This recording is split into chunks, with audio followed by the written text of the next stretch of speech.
Hey, salut la gang, c'est JP pour l'école du jeu et aujourd'hui je vous propose de jeter un coup d'œil avec moi aux règles de Theme Park Mania, un jeu qui sera bientôt en campagne de sociofinancement sur Kickstarter, alors surveillez le lien qui se trouve dans la description de la vidéo pour avoir plus d'informations quant à la date de lancement ainsi que ce que la campagne va proposer en détail. En toute transparence, je tiens également à commencer cette vidéo en vous disant qu'il s'agit d'une vidéo rémunérée, donc l'éditeur m'a envoyé ce prototype et m'a demandé d'en faire la présentation, ce que je suis sur le point de faire et de m'exécuter.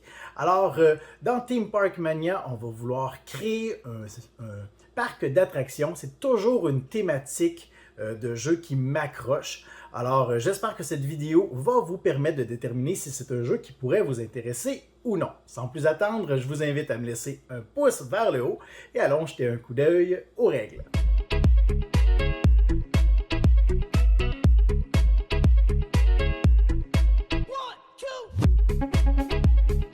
Theme Park Mania est un jeu pour 2 à 4 joueurs d'une durée d'environ 60 à 120 minutes, variable en fonction du mode choisi. Dans ce jeu, les joueurs doivent construire un parc d'amusement, gérer leurs employés et opérer leurs attractions une fois que le parc aura ouvert ses portes afin d'attirer plusieurs visiteurs. Au début de la partie, les joueurs doivent choisir s'ils désirent faire une partie courte ou une partie longue. Ce choix modifiera le nombre d'attractions disponibles et certains éléments de départ. Une fois ce choix effectué et les éléments de départ accordés à tous les joueurs, la partie peut enfin commencer. Une partie de Theme Park Mania se déroule en une succession de tours jusqu'à ce que toutes les attractions du parc aient été visitées par un joueur. Au début de la partie, les joueurs peuvent effectuer une action parmi les 5 disponibles. Un peu plus tard, une 6e action sera possible, mais nous en reparlerons en temps et lieu. La première action possible est de construire un ou 2 sentiers et de les connecter aux tuiles existantes. En échange de cet investissement, la banque vous donnera quelques pièces. La deuxième action est très semblable, mais vous permet plutôt de construire un ou 2 rails de chemin de fer en échange de quelques pièces. La troisième action permet d'embaucher un nouvel employé dont le coût varie selon le nombre d'attractions construites par tous les joueurs. 2 pièces au début de la partie, mais 3 pièces par employé dès que 4 attractions auront été construites. Le mécanicien est nécessaire pour construire des infrastructures, l'opérateur est nécessaire pour rendre vos attractions fonctionnelles, alors que le gardien de sécurité et la mascotte ont des fonctions variables. La quatrième action vous permet, à condition d'avoir un mécanicien en votre possession, de construire l'attraction du dessus de la pioche au coût de 4 pièces. Après l'avoir consulté, vous devez ensuite acheter une infrastructure parmi les 6 disponibles en payant le coût y étant indiqué. L'icône apparaissant à l'endos de la tuile indique le type ou le thème de l'infrastructure.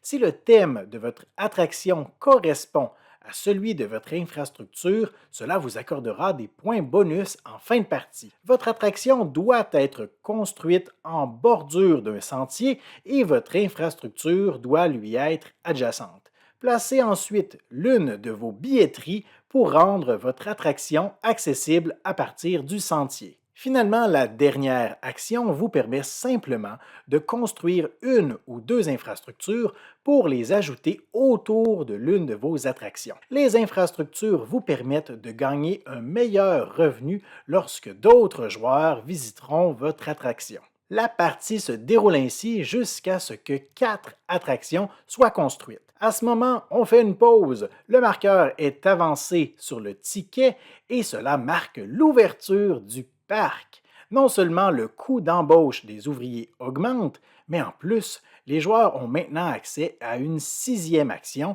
qui leur permet de visiter le parc. Lorsqu'un joueur effectue cette action, il commence par jouer une carte de déplacement. Il déplace ensuite son invité VIP du même nombre de cases sur les sentiers. S'il s'arrête sur une case comme celle-ci, il peut alors jouer une carte supplémentaire et poursuivre son déplacement. De façon alternative, il est également possible de voyager par train d'une station à une autre en payant une pièce au propriétaire de toutes les stations traversées. L'objectif du déplacement est de se rendre jusqu'à une attraction, peu importe à qui elle appartient, afin de la visiter. Lorsque vous visitez une attraction, commencez par recevoir le montant indiqué sur le ticket par la banque, puis payez le propriétaire de l'attraction en fonction des frais. Dans ce cas-ci, 2 pièces pour l'attraction et 3 pièces supplémentaires pour les infrastructures adjacentes, pour un total de 5 pièces à payer au joueur rouge. Si l'attraction vous appartient, vous n'avez aucun frais à payer. Après votre tour, laissez un touriste derrière vous afin de démontrer que vous avez déjà visité cette attraction et piochez de nouvelles cartes jusqu'à en avoir 5 en main. En plus des cartes de mouvement, il existe des cartes actions qui doivent être jouées dès qu'elles sont piochées, comme celle-ci qui met des bâtons dans les roues de vos adversaires, ou celle-ci qui peut provoquer le licenciement d'un employé. Comme vous pouvez le constater, ces cartes sont très variées. La partie continue comme ça jusqu'à ce qu'un joueur ait réussi à visiter toutes les attractions, soit 12 dans une partie courte ou 16 dans une partie longue. Puis on passe au décompte final. Une panoplie d'éléments peuvent alors rapporter des points. Voici quelques exemples. Le nombre d'attractions construites, les manèges visités, les employés que vous possédez, les infrastructures du même thème que vos attractions, votre argent cumulé pendant la partie et même certaines cartes peuvent vous rapporter des points. Au terme de ce décompte, le joueur avec le meilleur pointage est déclaré grand vainqueur. Alors voilà pour ce qui était de la présentation des règles de Theme Park Mania. J'espère que cette vidéo vous aura été utile afin de déterminer s'il s'agit d'un jeu qui pourrait vous intéresser ou non, ou intéresser peut-être votre groupe social. Je vous invite une dernière fois à jeter un coup d'œil au lien qui se retrouve dans la description de la vidéo pour avoir les informations officielles de la campagne de sociofinancement. Et si ce n'est pas déjà fait, je vous invite à me laisser un pouce vers le haut et vous abonner à notre chaîne. Je termine en vous disant merci pour votre écoute et je vous dis à la prochaine.